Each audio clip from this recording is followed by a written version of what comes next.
Hello guys, আজকে Valentine day. তো আমার তো কেউ এরকম মানুষ নেই যে আমি দেবো। সো আমার প্রিয় মাকে আমি দেবো। আমি জাস্ট স্কুল থেকে এসেছি, আমি আর এখান থেকে একটা রোজ কিনে এনেছি আর একটা দাঁড়াম দেখাচ্ছি 20 রুপিস একটা চকলেট ডেয়ারি মিল্ক এনেছি, যেটাকে মা খুব ভালোবাসে চকলেট। তো আমি পাশের ঘরে একটা দাদা আছে, ওর কাছে আমি রেখেছি ফ্রুটসটা।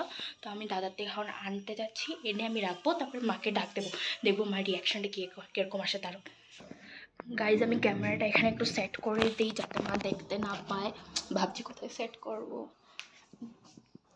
একটু সেট করে রেখে দিই। তারপরে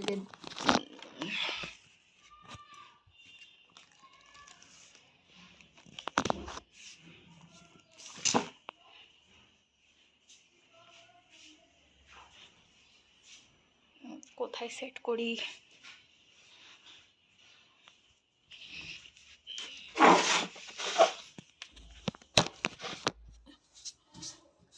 গাইজ এখান থেকে দেখবি আমি একটু মাকে ডাকতে যাচ্ছি।